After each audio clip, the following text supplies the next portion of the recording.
Welcome student. आज इस video में हम बात करने वाले हैं आपका फोटो इलेक्ट्रिक इफेक्ट के बारे में। फोटो इलेक्ट्रिक इफेक्ट जो टॉपिक है आपका dual nature of radiation and matter, जो आपका चैप्टर है उससे ये टॉपिक बेसिकली हम दो पार्ट में देखेंगे। आज के पार्ट में हम देखेंगे आपका जो एक्सपेरिमेंटल सेटअप है, साथ ही साथ उस एक्सपेरिमेंटल सेटअप के साथ जो ऑब्जर्वेशंस आपको हैं, बेसिकली 3 इंपॉर्टेंट ग्राफ्स हैं आपके, वो हम देखने वाले हैं। ओके, इसके बाद एक वीडियो आपको मैं अपलोड करूंगा। उस वीडियो में हम आपका जो आपके ऑब्जर्वेशंस होंगे उसको हम एक्सप्लेन करेंगे यूजिंग दी आइंस्टाइन थ्योरी। तो आइंस्टाइन ने जिस तरह से उसको एक्सप्लेन किया था फोटो इलेक्ट्रिक इफेक्ट को, वो हम एक्सप्लेनेशन देखेंगे okay in the next video. सो आज के वीडियो में हमारा रहेगा ऑन दी ऑब्जर्वेशन और कुछ आपके फाइनल डिटेल्स इसमें हम पता करते हैं। Now before I go to photoelectric effect और उसके एक्सपेरिमेंटल सेटअप में मैं जाऊं, एक इंपॉर्टेंट फैक्टर है जो हमें जानना होगा और वो फैक्टर है आपका वर्क फंक्शन। हमें ये समझना होगा कि वर्क फंक्शन क्या है आपका, ठीक है ना। वर्क फंक्शन समझने के लिए एक सिनारियो देखिए कि आपके पास मान लीजिए मेटल है, ठीक है, जो आपके कंडक्टर्स होते हैं, गुड कंडक्टर्स होते हैं। अब इसके अंदर आपके फ्री इलेक्ट्रॉन्स हैं, ठीक है। मान लो आपका रूम टेम्परेचर पे आपके फ्री इलेक्ट्रॉन्स हैं इन दी मेटल, पर ये जो इलेक्ट्रॉन्स हैं ये मेटल के अंदर फ्री हैं और वो अंदर में आपका मूव करते हैं अगर आपका पोटेंशियल डिफरेंस क्रिएट कर दिया जाए, जिससे आपका करंट फ्लो होता है। पर ये इलेक्ट्रॉन इस मेटल सरफेस से बाहर नहीं आते, ये अंदर ही रहते हैं, ठीक है। और अगर मान लीजिए किसी तरीके से, मान लीजिए हम एक सपोज करते हैं ऐसा, कोई इलेक्ट्रॉन अगर मान लो ऐसे बाहर आ जाए, तो इलेक्ट्रॉन तो नेगेटिवली चार्ज है। ये फिर जो मेटल है आपका, ठीक है, जो कॉपर एटम से बना हुआ है आपका, मान लो कॉपर का मेटल हम ले रहे हैं यहाँ पर, तो ये आपका पॉजिटिवली चार्ज होगा, ठीक है। सो ये क्या करेगा, वापस से इनको खींच लेगा। तो यहां कहने का मेरा ये मतलब है कि ये जो इलेक्ट्रॉन है वो अपने आप से इस मेटल सरफेस से बाहर नहीं जा सकते। अगर इलेक्ट्रॉन को फ्री करना है मेटल से, उनके सरफेस से बाहर करना है आपको, तो आपको कुछ एनर्जी देनी पड़ेगी। You have to supply some amount of energy, जिससे ये इलेक्ट्रॉन फिर आपका बाहर निकल सकता है। तो वो जो मिनिमम एनर्जी चाहिए जिससे इलेक्ट्रॉन बाहर निकल जाए आपके, वो जो मिनिमम एनर्जी जिससे इलेक्ट्रॉन आपका मेटल सरफेस से बाहर आ जाए, मेटल से बाहर आ जाए, वो आपका कहलाता है वर्क फंक्शन।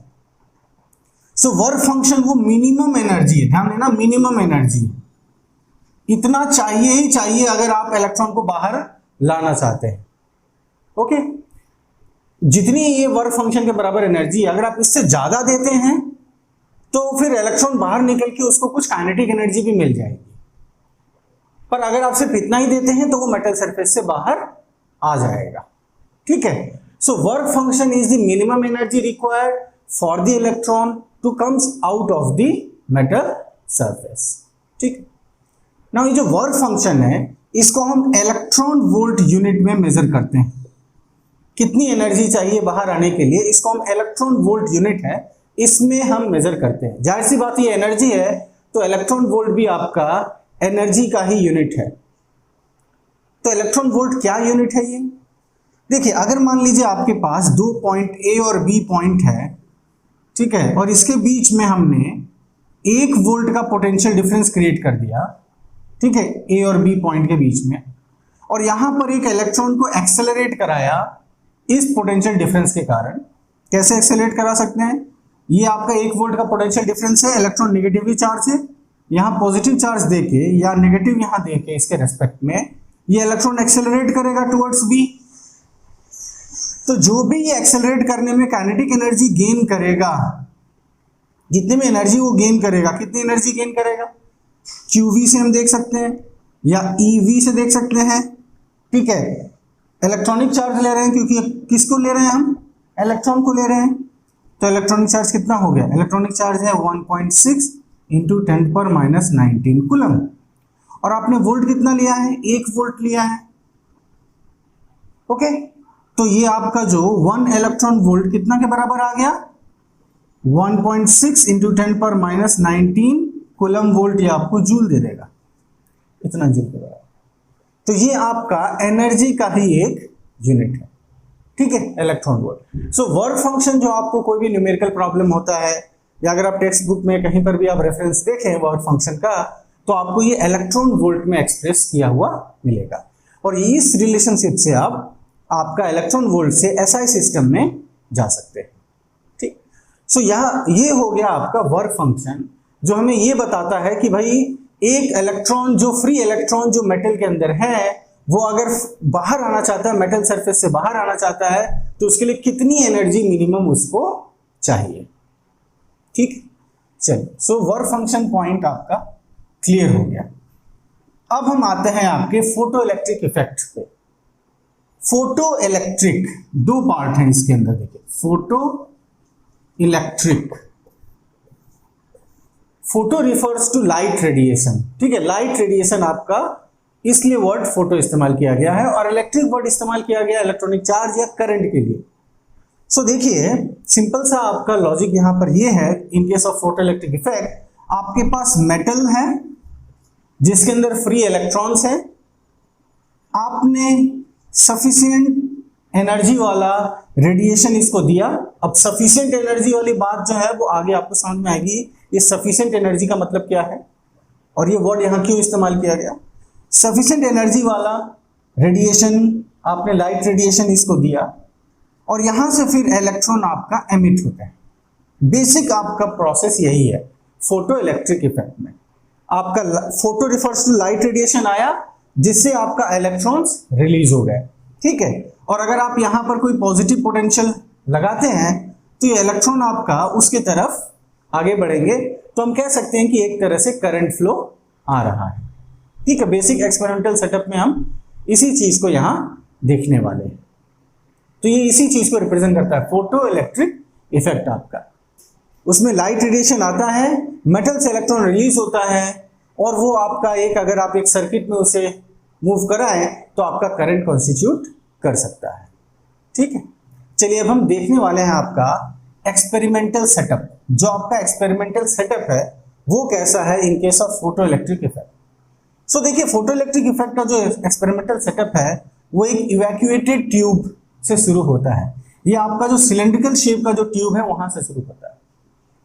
इस ट्यूब से आपने एयर भी निकाल दिया है, इसीलिए इवैक्यूएटेड ट्यूब इसको हम कह रहे हैं। इसके दो प्लेट्स आप यहां देख सकते हैं, ब्लू कलर से आपका दिखाए गए दो प्लेट्स हैं। ये आपका कैथोड प्लेट कहलाता है, दिस इज द कैथोड, और ये आपका जाहिर सी बात है एनोड कहलाता है। ये आपका विंडो है जिस विंडो से आपका लाइट रेडिएशन आएगा। अभी हमने बताया लाइट रेडिएशन आता है, मेटल को हिट करता है, मेटल को, जहां से इलेक्ट्रॉन फिर रिलीज होते हैं। तो ये आपका वो विंडो है जिसके थ्रू लाइट रेडिएशन, आपका जो भी सोर्स आपका लाइट रेडिएशन के लिए हम यूज कर रहे हो वहां से आता है, हिट करता है कैथोड को, कैथोड से इलेक्ट्रॉन रिलीज होते हैं। So these are all your electrons, ये आपके इलेक्ट्रॉन्स हैं, ठीक है। और यहां पर एनोड आपने एक रिसीवर प्लेट है, एक्सेप्टर प्लेट है जो इन इलेक्ट्रॉन्स को एक्सेप्ट करता है, ठीक।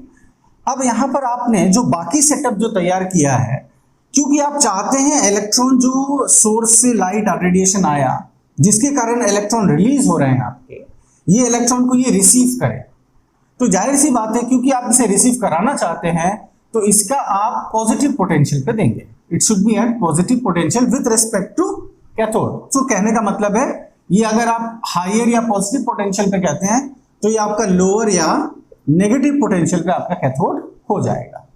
तो ये आपको रिपेल करेगा, इलेक्ट्रॉन नेगेटिवली चार्ज है तो ये नेगेटिव रिपेल करेगा, इलेक्ट्रॉन उधर जाएंगे, ये पॉजिटिव इस इलेक्ट्रॉन को खींचेगा। तो एक तरह से आप समझ सकते हैं कि इलेक्ट्रॉन आगे बढ़ेगा आपका एनोड की तरफ। अब उसको बढ़ने के लिए जैसे मैंने कहा इसको पॉजिटिव पोटेंशियल पे हमें देना है, तो यहां पर हमने जो सेटअप लगाया है उसके थ्रू आप दे सकते हैं। यहां बैटरी कनेक्शन दिया है, पोटेंशियल डिवाइडर भी दिया है जिससे आप वोल्टेज को बढ़ा या घटा भी सकते हो। कितना वोल्टेज आप सप्लाई कर रहे हो या कैथोड और एनोड के बीच का जो पोटेंशियल डिफरेंस है वो कितना है, उसको मेजर करने के लिए आपने वोल्ट मीटर लगाया है। और जाहिर सी बात है आप करंट को मेजर करना चाहते हैं, ये करंट जो आपका इलेक्ट्रॉन फ्लो जो आपका कैथोड से एनोड की तरफ हो रहा है, इसके कारण एक करंट आ जाएगा सर्किट में, उसको भी आप मेजर करना चाहते हो। तो आपने यहां पर एक माइक्रो एमीटर लगाया है जो कि ये मेजर करेगा कि भाई कितना करंट फ्लो इसमें आ रहा है। साथ ही साथ यहां आप देख सकते हैं कम्यूटेटर भी है। कम्यूटेटर जो है आपका कैथोड एनोड का जो पोलैरिटी चेंज करने में हेल्प करेगा। आगे आप देखेंगे हमें इसकी जरूरत पड़ेगी पोलैरिटी चेंज करने की। पर जो हमारा एक्सपेरिमेंट जब शुरू होता है तब उस समय हमें एनोड चाहिए पॉजिटिव पे और कैथोड चाहिए नेगेटिव पे, तो वो हम कर देते हैं। आपका दिखेगा यहाँ पर कम्यूटेटर आपका लगा हुआ है, ये आपका एनोड आया यहाँ पर और ये आपका यहाँ पर आ गया कैथोड। ठीक है, सो अगर हम इसको ऐसे जोड़ देते हैं, इसको ऐसे जोड़ देते हैं, ठीक, तो हम पाते हैं कि देखिए कैथोड आपका इसको जोड़ने से नेगेटिव हो गया और एनोड आपका यहां से इसके साथ जोड़ देने से पॉजिटिव हो गया। तो जो हम चाहते थे वो स्टार्टिंग में हमारा इस कनेक्शन से हो जाता है, ऐसे जोड़ने। ओके, सो ये आपका सेटअप हो गया, रेडिएशन आया, इलेक्ट्रॉन रिलीज हुआ है। एक बात और है before we go to the observation, जो इलेक्ट्रॉन्स आपका रिलीज होते हैं बिकॉज वो लाइट रेडिएशन के कारण रिलीज होते हैं, इसीलिए इसको हम फोटो इलेक्ट्रॉन्स कहेंगे। इलेक्ट्रॉन्स तो इलेक्ट्रॉन्स ही हैं, कुछ अलग टाइप के ये इलेक्ट्रॉन्स, नए टाइप के इलेक्ट्रॉन्स नहीं है, जस्ट ये रिलीज हुए हैं because of light radiations, EM radiation, इसीलिए आपका ये फोटो इलेक्ट्रॉन्स कहलाएंगे। और जो इनके कारण करंट फ्लो हो रहा है, इलेक्ट्रॉन्स के मूवमेंट के कारण जो करंट फ्लो हो रहा है उसको हम कहेंगे फोटो करंट। तो करंट रहा, उसके आगे नाम जुड़ गया photo, photo current. Electron electron रहा, उसके आगे नाम जुड़ गया फोटो, तो ये हो गया photoelectron. So it is same thing, just the naming is different. Okay, so अब हम आते हैं ऑब्जर्वेशंस पे। पहला ऑब्जर्वेशन, ठीक है, आपका फर्स्ट ऑब्जर्वेशन जो है वो आपका एक ग्राफिकल द्वारा रिप्रेजेंट हो रहा है और ये ग्राफ है आपका इंटेंसिटी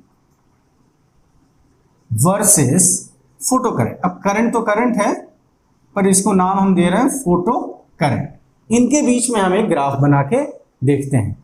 नाउ ये जब ग्राफ हम बना रहे हैं तो फ्रीक्वेंसी एंड वोल्टेज आपके फिक्स्ड हैं, पोटेंशियल डिफरेंस फिक्स है। फ्रीक्वेंसी मतलब जो लाइट रेडिएशन आ रहा है उसकी फ्रीक्वेंसी हमने फिक्स रखी, उसकी फ्रीक्वेंसी हम चेंज नहीं कर रहे, हमने फ्रीक्वेंसी फिक्स कर दी। भाई जितना भी फ्रीक्वेंसी का लाइट रेडिएशन आ रहा है वो फिक्स हो गया। और इसको थोड़ा बड़ा से बना देता हूं मैं, जो पोटेंशियल डिफरेंस है ये जो मेजर कर रहा है, देखिए V पोटेंशियल डिफरेंस, वो भी आपने फिक्स कर दिया। मतलब अब हम बढ़ा नहीं रहे, एक कोई भी पर्टिकुलर वोल्टेज दे दिया, अब चेंज नहीं कर रहे। एनोड आपका हायर पोटेंशियल पे है, प्लस पे है, कैथोड आपका लोअर पोटेंशियल माइनस पे है। तो हमें जो ऑब्जर्व होता है जब हम ऐसा आपका दोनों को फिक्स करके इंटेंसिटी बढ़ा के जब हम करंट को मेजर करते हैं, ठीक है, तो हम पाते हैं आपका इस तरह का ग्राफ, इस तरह का ग्राफ हमें मिलता है। ना इंटेंसिटी हम कैसे बढ़ा रहे हैं? इंटेंसिटी बढ़ाने के लिए हम ज्यादा से ज्यादा रेडिएशन दे रहे हैं, ज्यादा रेडिएशन इसके ऊपर हम गिरा रहे हैं कैथोड के ऊपर, ठीक है, कैथोड के ऊपर आप ज्यादा से ज्यादा रेडिएशन आप हिट करवा रहे हैं। तो वो ज्यादा होने का मतलब ग्राफ आपका इस साइड बढ़ रहा है, मतलब इंटेंसिटी आप इंक्रीज कर रहे हो। सो इंटेंसिटी कैसे बढ़ा सकते हैं? जैसे यहाँ ग्राफ में आप देख रहे हैं इंटेंसिटी बढ़ रहा है, इंटेंसिटी कैसे बढ़ा सकते हैं? आप जो रेडिएशन गिर रहे हैं उनकी संख्या बढ़ाइए, ज्यादा से ज्यादा रेडिएशन आप हिट कराइए, ठीक है, उस तरह से आप इंटेंसिटी बढ़ाएंगे। तो आप क्या पाते हैं? करंट बढ़ जाता है। करंट कहां से मेजर होगा? यहां से मेजर होगा, ये आपको मेजर करेगा, तो करंट आपका बढ़ता चला जाता है और डायरेक्टली प्रोपोर्शनल ग्राफ हमें मिलता है। तो यहां हम कह सकते हैं कि और फोटो करंट, जो हमारा फोटो करंट है वो डायरेक्टली प्रोपोर्शनल हो गया इंटेंसिटी पे, वो इंटेंसिटी पे डायरेक्टली डिपेंड करता है। ये एक इंपॉर्टेंट रिजल्ट है इसके ऑब्जर्वेशन में कि photo current is directly proportional to intensity, ठीक है, ये हमें यहां से मिल जाता है आपका ग्राफ से। तो इस ग्राफ में हमें इंटेंसिटी और फोटो करंट के बीच में हमने बनाया। अब हम सेकेंड ग्राफ पे आते हैं, सेकेंड वन। जो सेकेंड ग्राफ है आपका, वो ग्राफ है आपका जो एनोड पोटेंशियल या हम कहें जो पोटेंशियल डिफरेंस है आपका, ठीक है, बेसिकली हम इस एनोड के पोटेंशियल को चेक कर रहे हैं विथ रेस्पेक्ट टू कैथोड के आपका, ठीक है, और आपका करंट के बीच में हम बनाते हैं। तो वो ग्राफ कुछ इस तरह से है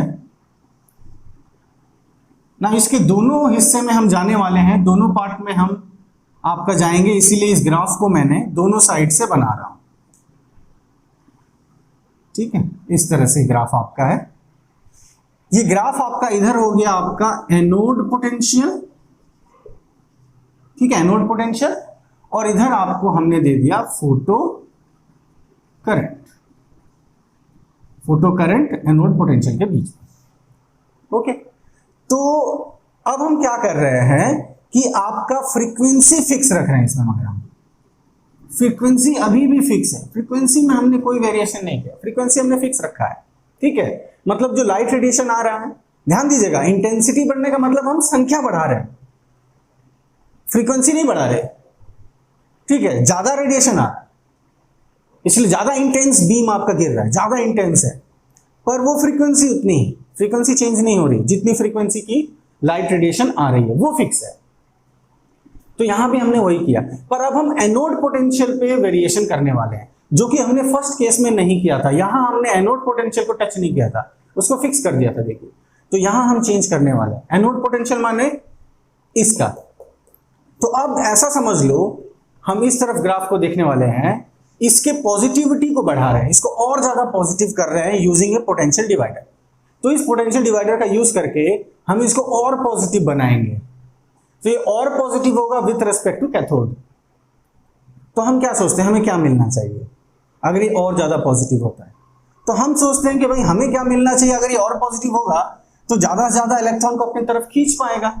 तो ये इलेक्ट्रॉन नेगेटिवली चार्ज है, ये और पॉजिटिव हो गया तो ये और ज्यादा खींच सकेगा, तो और ज्यादा इलेक्ट्रॉन इसके पास पहुंचेंगे।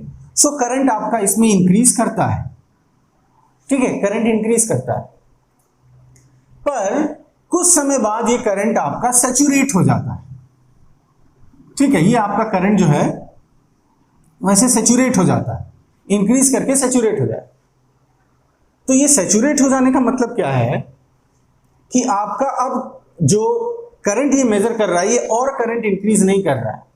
इवन इफ आप इसको बढ़ा रहे हैं, इसको बढ़ा रहे हो आप, देखिए ग्राफ उस तरफ जा रहा है, एनोड पोटेंशियल मतलब राइट हैंड साइड में आगे बढ़ रहा है, पर अपर में आगे नहीं बढ़ रहा, ऊपर में आगे नहीं बढ़ रहा, मतलब करंट फिक्स हो जा रहा है, सैचुरेट हो गया, मैक्सिमम हो गया, उससे ज्यादा नहीं बढ़ रहा करंट, भले आप पोटेंशियल को बढ़ा रहे हो।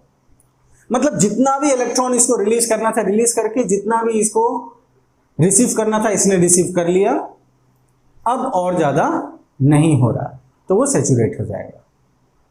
तो ये तो हुआ आपका इस ग्राफ का ये वाला हिस्सा।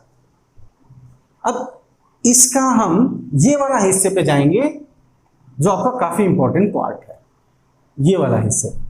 तो ये वाला हिस्सा आप समझ सकते हैं, अगर हमें इस वाले हिस्से में बढ़ना है तो एनोड तो हमें नेगेटिव करना पड़ेगा, एनोड तो आपको नेगेटिव करना पड़ेगा इस साइड। अगर आपको इस साइड बढ़ना है तो एनोड तो नेगेटिव होना पड़ेगा, तो एनोड को नेगेटिव पोटेंशियल पे डालना है, मतलब अब क्या करना पड़ेगा, चेंज करना पड़ेगा थ्रू द कम्यूटेटर। क्या चेंज करेंगे भाई, ये कनेक्शन हटाओ, अब नहीं होगा, अब इसको नेगेटिव करना है एनोड को, ये आपका एनोड है, देखो इसको नेगेटिव करना है, इससे जोड़ना है, तो ऐसे जोड़ देते हैं, इसके साथ जोड़ दिया, इसको इसके साथ जोड़ दिया।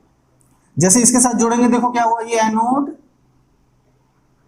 नेगेटिव पोटेंशियल पे आ गया, इसके साथ जोड़ के, तो अब ये नेगेटिव पोटेंशियल पे आ गया आपका।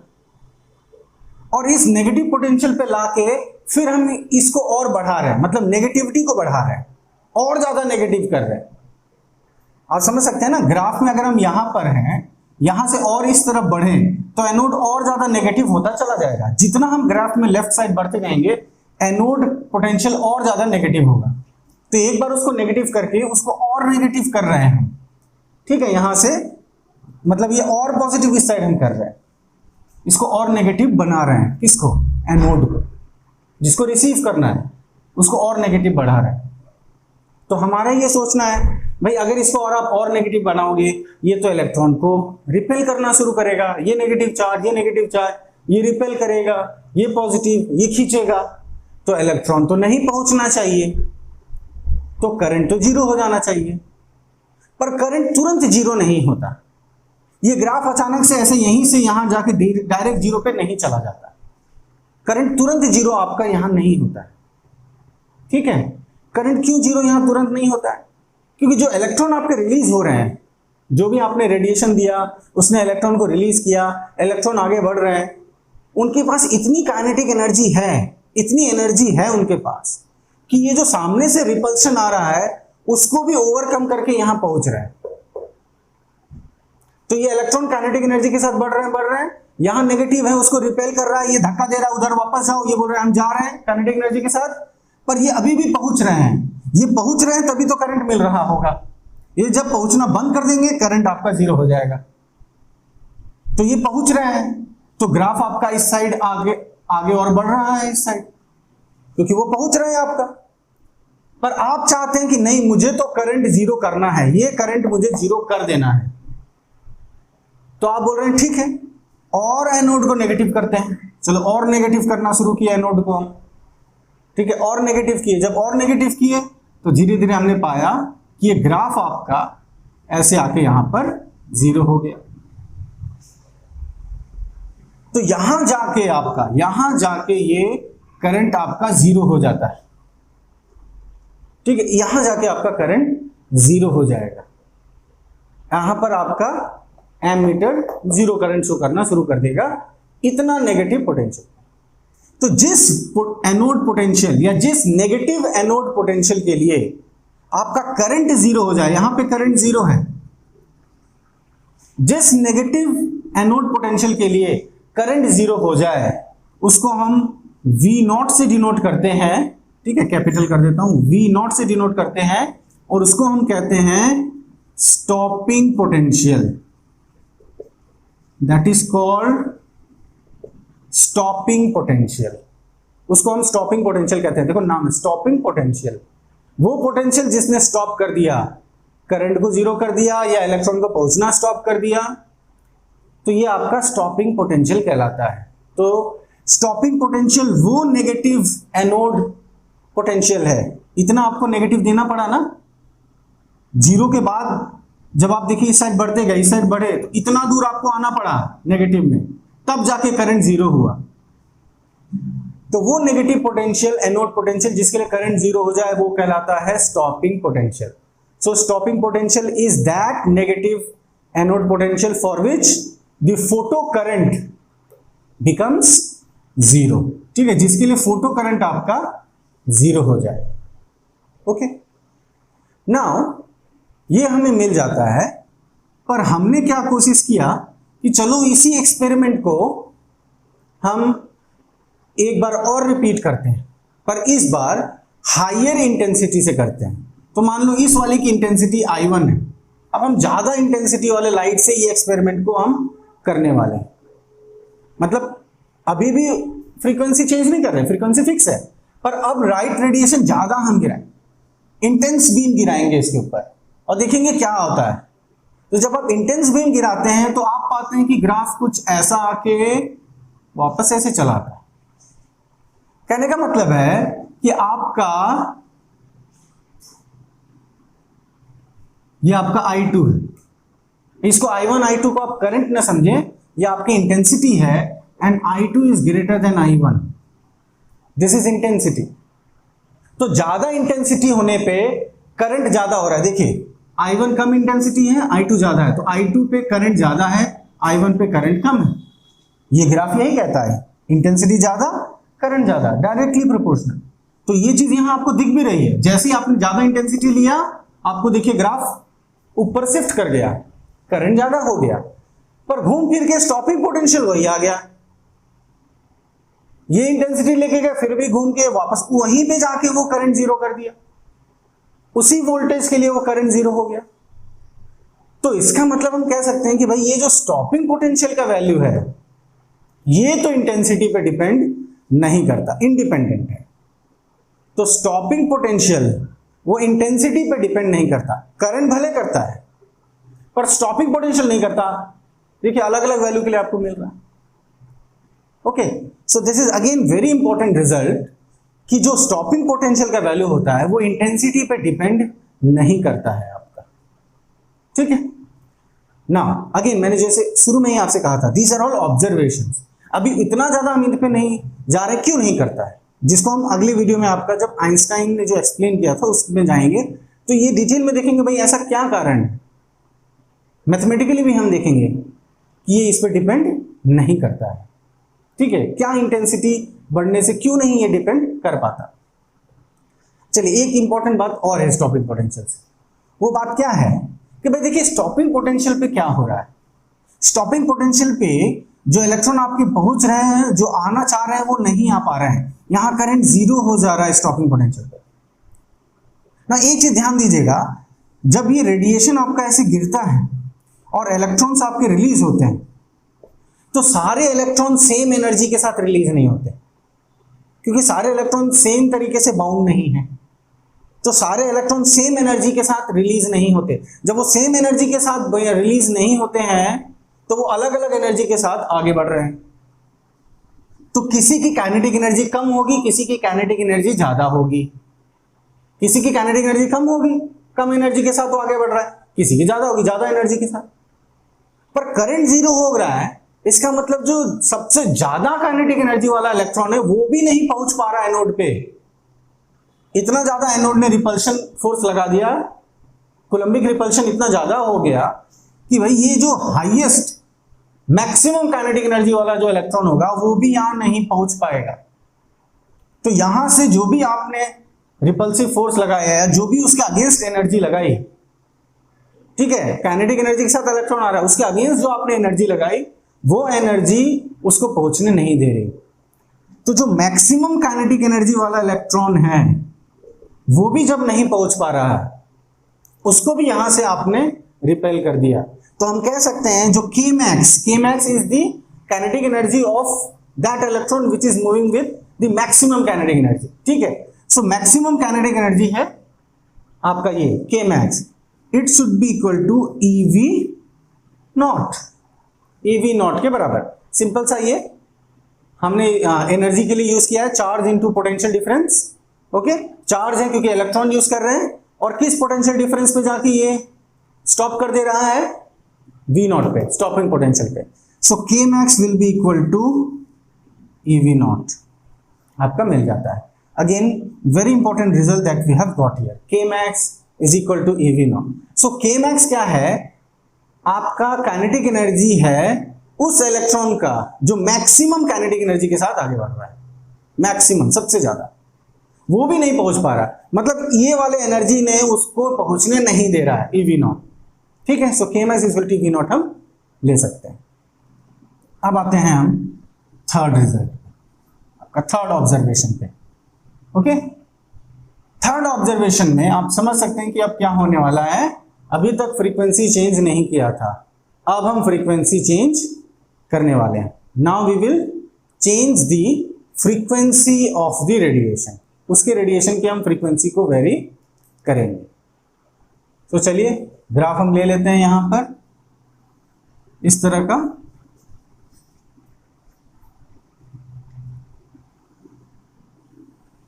इधर अगेन आप एनोड पोटेंशियल से रिप्रेजेंट कर सकते हो, ये दोनों साइड हम देखेंगे, और इधर हम ले रहे हैं आपका फोटो करंट। सो थर्ड में है आपका इफेक्ट ऑफ फ्रीक्वेंसी, ये फ्रीक्वेंसी का इफेक्ट। ये जो था आपका, ये था इफेक्ट ऑफ पोटेंशियल, इसमें पोटेंशियल का असर था, इसको आपने फिक्स कर दिया था। तो यहां फ्रीक्वेंसी में हम वेरिएशन देख रहे हैं। ओके, सो मान लीजिए हमने पहले एक पर्टिकुलर फ्रीक्वेंसी ν1 से लाइट रेडिएट कराया, इसके ऊपर गिराया ν1 से, तो हमें आपका कुछ ऐसा ही सिमिलर एक ग्राफ ऐसा मिल गया। ठीक है, ν1 से कराया, ग्राफ आपका ऐसा आ गया। ठीक, दिस इज फॉर ν1 के लिए हमें आपका ग्राफ मिला और एक स्टॉपिंग पोटेंशियल मिल गया, इसको मैं कह देता हूं V01, ν1 के लिए V01। ठीक है, ऐसा कर मिल जाता। फिर हमने क्या कर दिया, आपका फ्रीक्वेंसी बढ़ा के ν2 कर दिया, पर हमने इंटेंसिटी सेम रखा, इंटेंसिटी चेंज नहीं की। जितना इंटेंस बीम ν1 था उतना ही इंटेंस बीम हमने ν2 की दिया, उतना ही इंटेंसिटी सेम रखी, इंटेंसिटी सेम रखी। तो हमने पाया जब इंटेंसिटी आप सेम रखेंगे तो आपका ये जो है ये पार्ट जो है आपका,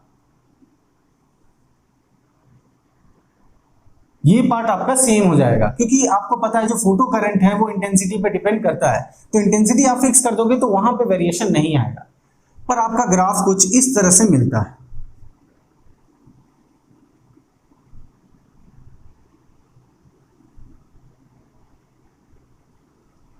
इस तरह का ग्राफ आपको मिलेगा। तो आप देख सकते हैं कि यहां पर वो सेम हो जाता है, सेम हो जा रहा है आपका, पर इधर में एक नया स्टॉपिंग पोटेंशियल आपको मिल गया फॉर न्यू2, और हमने न्यू2 को न्यू1 से ज्यादा लिया है, उसकी वैल्यू ज्यादा है फ्रीक्वेंसी की। सो देखिएगा, हमने न्यू1 से किया, इस वाले फ्रीक्वेंसी से लाइट रेडिएशन दिया, इंटेंसिटी एक पर्टिकुलर इंटेंसिटी पे, तो हमें ये ग्राफ ऐसा मिला। फिर हमने सेकेंड टाइम यही सेटअप में फिर से किया, और अब फ्रीक्वेंसी ज्यादा दे दी पर इंटेंसिटी सेम रखा। फ्रीक्वेंसी ज्यादा है पर बीम की जो इंटेंसिटी है, लाइट रेडिएशन की जो इंटेंसिटी है, वो चेंज नहीं की, तो ग्राफ आपका ऐसे सेम आपका ऐसे हो जाता है। पर नया हमें स्टॉपिंग पोटेंशियल मिल गया जो कि यहां नहीं मिल रहा था। यहां दोनों इंटेंसिटी के लिए आपको सेम मिल रहा था, पर जैसे ही आपने फ्रीक्वेंसी वेरी किया, स्टॉपिंग पोटेंशियल भी चेंज हो गया। सो इसका मतलब जो स्टॉपिंग पोटेंशियल है वो तो फ्रीक्वेंसी पे डिपेंड कर रहा है। सो आपका जो stopping potential, it depends on frequency. ठीक है, वो फ्रीक्वेंसी पे आपका डिपेंड कर रहा है आपका स्टॉपिंग पोटेंशियल। ओके, तो जो स्टॉपिंग पोटेंशियल आपका फ्रीक्वेंसी पे डिपेंड करता है, ये ग्राफ क्लियरली शो कर रहा है ना। यहां हो क्या रहा है, देखिए, जब आप एक बड़ा फ्रीक्वेंसी के साथ लाइट रेडिएशन देते हैं, ज्यादा फ्रीक्वेंसी के साथ लाइट रेडिएशन आता है, तो ये जो इलेक्ट्रॉन रिलीज होते हैं वो ज्यादा एनर्जी के साथ रिलीज हो रहे हैं। ठीक है, ज्यादा एनर्जी के साथ। जब ये ज्यादा एनर्जी के साथ आएंगे तो रोकने के लिए वहां से ज्यादा हमें पोटेंशियल लगाना पड़ेगा, क्योंकि देखिए रोकने के लिए जो हम लगा रहे हैं वो है ये EV0। अब ये तो फिक्स है, ये तो चेंज होने से रहा इलेक्ट्रॉनिक चार्ज, तो ज्यादा करने का मतलब यही फैक्टर चेंज हो सकता है। तो जब आपने फ्रीक्वेंसी ज्यादा दे दी, ज्यादा फ्रीक्वेंसी से लाइट यहां गिरा, तो ये इलेक्ट्रॉन ज्यादा एनर्जी के साथ आगे बढ़ रहे हैं, ज्यादा काइनेटिक एनर्जी के साथ आगे बढ़ेंगे, तो उनको रोकने के लिए यहां से ज्यादा रिपल्शन देना पड़ेगा। तो ज्यादा रिपल्शन देने का मतलब इस फैक्टर को बढ़ाओ, तो ये फैक्टर बढ़ाने का मतलब स्टॉपिंग पोटेंशियल को बढ़ाना पड़ेगा। तो स्टॉपिंग पोटेंशियल देखिए बढ़ गया, इस वाले फ्रीक्वेंसी के लिए इतना स्टॉपिंग पोटेंशियल है, इस वाले के लिए इतना है, बढ़ गया वो आपका जो आपका V02 है, it is greater than V01। इसी चीज को दर्शा रहा है वो। ठीक है, so if you incident light of greater frequency, ज्यादा फ्रीक्वेंसी का लाइट इंसिडेंट करोगे तो इलेक्ट्रॉन ज्यादा एनर्जी के साथ रिलीज होंगे, तो उनको रोकने के लिए ज्यादा हमको नेगेटिव वोल्टेज लगाना पड़ेगा, ज्यादा नेगेटिव एनोड पोटेंशियल लगाना पड़ेगा। वही चीज ये शो कर रहा है। और क्योंकि स्टॉपिंग पोटेंशियल आपका इस पे डिपेंडेंट है, स्टॉपिंग पोटेंशियल आपका डिपेंडेंट है फ्रीक्वेंसी पे, और वो काइनेटिक एनर्जी के साथ भी रिलेटेड है, तो हम कह सकते हैं कि काइनेटिक एनर्जी भी आपका डिपेंड्स ऑन फ्रीक्वेंसी। ठीक है, फ्रीक्वेंसी पे आपका डिपेंड हो जाएगा। सो यहां हमको आपको 3 ऑब्जर्वेशंस हमें ग्राफिकली हमने देखा। पहला था जो इफेक्ट ऑफ इंटेंसिटी है, उसमें क्या है आपका इंटेंसिटी और जो फोटो करंट है डायरेक्टली प्रोपोर्शनल है। सेकंड हमने देखा न्यू को फिक्स रखा, फ्रीक्वेंसी को, इंटेंसिटी वेरी किया तो करंट तो वेरी हुआ पर स्टॉपिंग पोटेंशियल चेंज नहीं हुआ। स्टॉपिंग पोटेंशियल वो नेगेटिव पोटेंशियल जिसके लिए आपका करंट 0 हो जाता है, वो आपका वेरी नहीं किया, और उसने मैक्सिमम काइनेटिक एनर्जी वाले इलेक्ट्रॉन को भी रोक दिया, जिससे हमें ये इक्वेशन मिल जाता है। अब थर्ड में आए, फ्रीक्वेंसी का इफेक्ट देखा, तो हमने देखा भाई फ्रीक्वेंसी बढ़ाओ तो स्टॉपिंग पोटेंशियल बढ़ता है। आप तीसरा एक ले लो, न्यू3 एक ले लो आप, तो आपका ग्राफ यहां से ऐसे जाके ऐसे चला जाएगा और स्टॉपिंग पोटेंशियल बढ़ जाएगा आपका, और फ्रीक्वेंसी बढ़ा देंगे तो हमें मिलता है भाई स्टॉपिंग पोटेंशियल तो फ्रीक्वेंसी पे डिपेंड कर रहा है, काइनेटिक एनर्जी भी आपका फ्रीक्वेंसी पे डिपेंड कर रहा है। ठीक है, सो ये रहे आपके फोटो इलेक्ट्रिक इफेक्ट के ऑब्जर्वेशंस। सो आज की वीडियो में इतना ही। अगली वीडियो में इन ऑब्जर्वेशंस के एक्सप्लेनेशंस को हम देखेंगे जो आइंस्टाइन ने आपने पुट फॉरवर्ड किया था। ओके, सो तब तक के लिए थैंक यू वेरी मच।